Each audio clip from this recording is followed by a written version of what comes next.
입다뿐만 아닙니다. 수많은 하나님의 사람들, 하나님의 말씀을 받고 외쳤던 사람들, 이들이 치른 대가가 뭔지 아세요? 생명값입니다. 생명값. 하나님께서 우리에게 말씀을 전하실 때 그냥 값없이 지식을 전하지 않았어요. 그 전하는 사람의 그 생명과 함께 돼서 생명의 말이 나갑니다. 그처럼 이스라엘이 계속해서 하나님께 패역하고 있을 때 그 말씀을 외치는 그 사람들이 그들은 중보자예요. 중보자. 막아서는 겁니다. 생명으로. 그들의 생명값을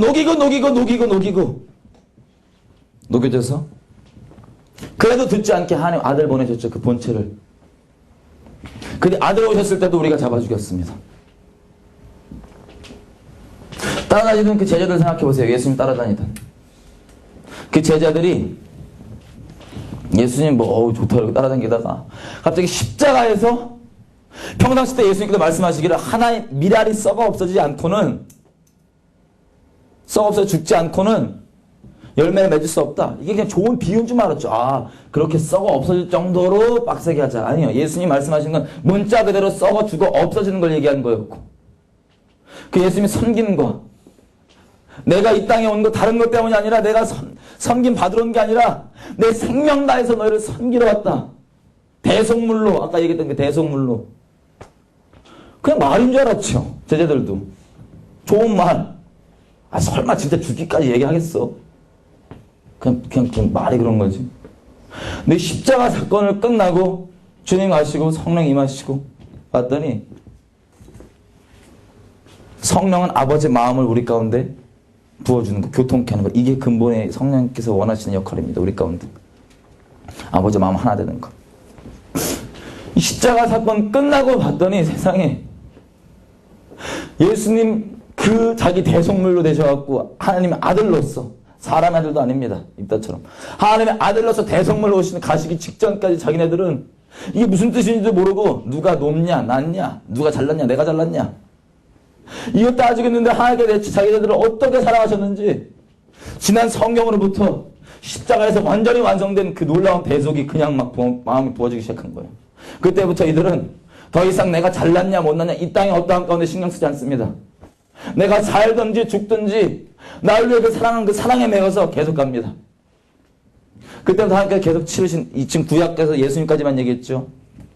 수많은 하나님의 사람들 예수님이 오시고 난 후부터 제자부터 시작해서 수많은 하나님의 이 생명 치는 생명의 메시지 나를 구원하시고 내 죄를 없이 하시고 주님과 동행하게 하시기 위해서 내게 생명 주시기 위해서 주셨다는 이 놀라운 메시지가 그냥 삶으로 와서 그때부터 이들이 죽음을 두려워하지 않고 계속 나아갑니다. 스데반 집사 보십시오. 스데반 집사 돌을 치면서도 맞으면서도 그들에게 이렇게 얘기합니다. 하나님 이들을 용서해 주십시오. 내가 하는지 알지 못합니다. 이게 퍼져요. 바울, 베드로 다 어떻게 죽었습니까? 하나님의 사람들.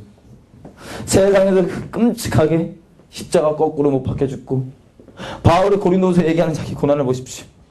그걸 잘난 찰라고 말하는 게 아니라 이걸 다 한다자 난 죄인 중에 개수고 하나님의 너희를 향한 하나님의 사랑을 말로 다 표현할 수 없다.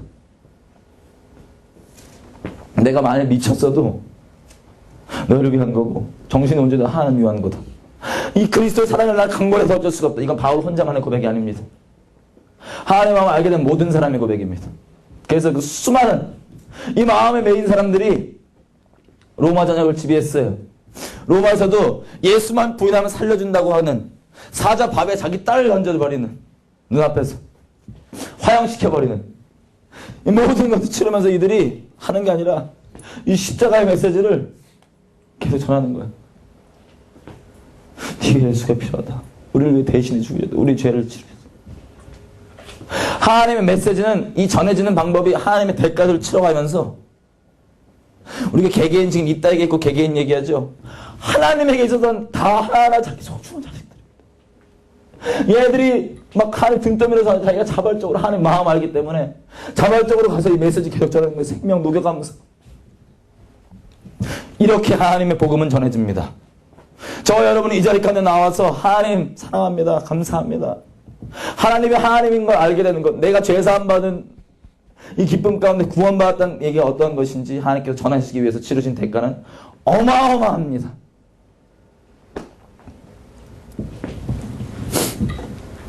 우리나라만 한번 들어볼게요. 그렇게 와서 계속해서 전했던 그 하나님의 메시지가 우리나라 처음 왔던 개신교주 선교사들 얘기를 해보겠습니다. 토마스 선교사가 있었어요. 토마스 선교사. 20 중반의 나이에 하나님께 헌신을 해서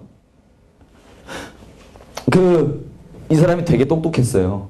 의학 뭐 해갖고 어디였더라, 옥스포드 이 학교도 조기 입학하고 뭐 이럴 정도로 있었는데 이 사람이 그걸 거부했습니다. 왜냐면 오지 아시아 쪽, 중국 쪽 이런 쪽에 하나님 아직 알지 못해서 죽어가는 그 영혼도 있다는 거, 아버지 마음, 그들을 사랑하는 아버지 마음 알아서 기꺼이 선교사의 마음을 몇 번이나 갈 때였습니다. 삶 가운데. 그때는 영국 부흥이 일어날 때였거든요. 웨일스 이쪽에. 아니, 제가 계속 여기 있어야 되겠습니까? 아니, 거길 가야 되겠습니까? 여기서 목회하면은 이미 말씀 전하고 있고 다 주변에 아시는 분들이 성공적인 목회를 하고 있는데 목사로 남아야 되지 않겠습니까? 어떻겠습니까? 그 몇 번의 갈등 가운데 하나님이 잃어버린 영혼들, 저쪽 아시아 쪽에 있는 잃어버린 영혼들을 향한 아버지의 마음 거절할 수가 없어서 그 모든 것 뒤로 하고 아내와 같이 갔습니다. 처음엔 중국으로 왔었어요. 중국에 와 있다가 이제 오지죠. 그 당시 때 생각해보세요. 1800년도 말인데 그 오지 때 중국에 가가지고 이제 백인이 선교를 하는 거예요. 20 중반에 아버지 마음 따라서. 그러면은 또 아버지 마음 따라가니까 이게 뭐 좋은 일이 일어날 될 거 아니에요. 잠깐 토마스 선교사가 자기 아내를 내버려두고 비전 트립 같은 걸 갔다 왔어요. 중국 내륙으로. 갔다 왔더니 세상에 어떤 일이 일어났냐면 토마스 아내가 임신 중이었거든요. 그때. 근데 갔다 온 사이에 토마스 말고 다른 선교사의 아내가 이 스트레스 생각해보세요. 오지에 옛날에 나가서 외국 사람이 서양 문명에 있던 사람이 중국에 가서 있대. 지금 우리 중국 가도 힘들어하는 사람 많은데. 스트레스 때문인지 토마스 선교사 말고 다른 선교사의 아내가 임신하고 있는 게 유산이 돼버린 거예요. 그게 또 토마스 선교사 아내에게 너무 큰 충격을 온 거예요. 그래갖고 있다가 토마스 선교사 갔다 왔더니 세상에 이 아내가 애를 낳다가 아내랑 자기 뱃속에 들어있던 자식 있죠? 이게 죽어 있는 거예요. 죽은 거예요. 그냥 이게. 하나님 마음 따라갔는데 자기 떨어지는 결과가 다른 게 아니라 자기 사랑하는 그 아내랑 자식은 죽어 있는 거예요. 그 마음 어떻겠습니까? 토마스가 그 다음에 잘하는 대로 그 다음에 우리나라 온 거예요. 그 당시 때 우리나라는 외국인 선교사뿐만 아니라 오면 잡아 죽인다고 난리치는 그때인데 하나님께서 제가 아버지 마음 구할 그 시즌에 갑자기 이 땅에 밟았던 선교사들의 마음 어떤 마음이 하나씩 부어있는데 내가 감당이 안 되는 거예요. 그 아내를 사랑하는 아내를 자식을 잃고 있는 그에게 방황할 겨를도 없이 하나님께서 갑자기 이 조선민족, 우리 아무 소망 없던 우리 민족 있죠. 그 민족이 내 사랑하는 신부다. 내 사랑하는 신부다. 내 사랑하는 자녀들이다. 이 고백이 그냥 귀로 안 들어와요. 가면 죽는 거 알지만 가는 거예요. 하나님 사랑 때문에 매어서.